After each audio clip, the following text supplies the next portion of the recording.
প্রথমত হচ্ছে আমি ডিরেকশন দিব না, আর দ্বিতীয়ত হচ্ছে আমি ডিরেক্টর হলেও তাকে নিব না। He is very expensive artist, so আমার পক্ষে সম্ভব না তাকে নিয়ে কাজ করা।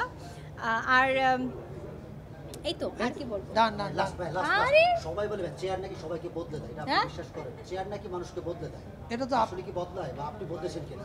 তবে একটু বদলানো হয়েছে সেটা আমি বলবো। মোস্তফা সরোয়ার ফারুকী জীবনে অফিস করতো না, এখন তাকে অফিস করতে হয়। একজন শিল্পীর কিভাবে মেইনটেইন করে? ভোর থেকে উঠে 9টা 5টা অফিস, আমি হলে তো পারতাম না জীবন। না 9টা 5টা না তো, 9টা 5টা না তো, না আমার অফিস তো 9টা 5টা না, আমার অফিস সকাল 7টা থেকে রাত 2টা পর্যন্ত। মানে যখন আমি অফিসে নাই তখনও কাজ চলছে। আমি এইটুকুন বলতে পারি যে সে ফ্রাইডে স্যাটারডেতেও কাজ করে। যখন একটা মানুষ তার জবটাকে পছন্দ করে, ভালোবাসে এবং সে দেশের জন্য কিছু করতে চায়, তখন আসলে 9টা 5টা অফিস নাকি শুক্র শনিবার এটা আসলে মাথায় থাকে না। সো আলহামদুলিল্লাহ, he is enjoying his job and try to do something for people. আর হ্যাঁ, আমি দিয়ে দিই, বাসা থেকে খাবার দিয়ে দিই।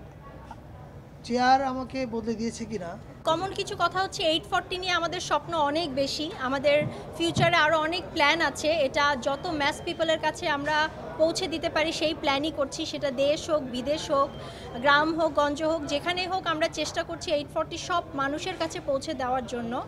এবং এই পৌঁছে দেওয়ার উদ্যোগে আসলে আমরা অনেক নতুন স্টেপসও প্ল্যান করছি। সো আমাদের সাথে থাকবেন, আমাদেরকে অ্যাপ্রিসিয়েট করবেন, তাহলে আমরা আরও অনেক ভালো সিনেমাও বানাতে পারবো এবং নতুনভাবে নতুন মোড়কে আপনাদের সামনে পৌঁছেও দিতে পারবো, আপনাদের কাছে পৌঁছে দিতে পারবো বেশি। সো বিষয়টা হচ্ছে যে দিস দ্য ফার্স্ট টাইম আমার কোনো ফিল্ম, আমার প্রোডাকশন মানে নুসরাত ইমরোজ তিশা প্রযোজিত এবং আমাদের সাথে কো প্রডিউসার ইমপ্রেস টেলিফিল্ম আছেন, আমার রিলিজ পাচ্ছে। আমার খুবই ভালো লাগছে। সিরিজ এসেছে, ওয়েব সিরিজ এসেছে আমার প্রোডাকশনের, কিন্তু সিনেমা এই ফার্স্ট। ভালো লাগছে, খুবই ভালো লাগছে। এবং আছে না যে আমার অনেক দিনের স্বপ্ন ছিল যে আমি কিছু ভালো কাজের সাথে থাকবো প্রোডিউসার হিসেবে। সো থাকতে পেরে ওই স্বপ্ন পূরণের দিকে মনে হচ্ছে।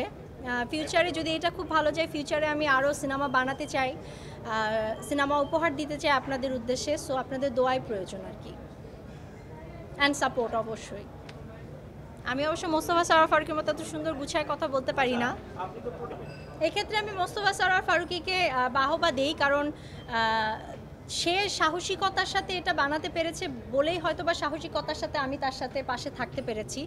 সো আর এটার সুন্দর প্রশ্ন, এই প্রশ্নের সুন্দর উত্তর আসলে সেই দিতে পারবে, আমি না দেই। কি প্রশ্নটা? এই সময় এই কাজ কিভাবে সাহস জুগালে?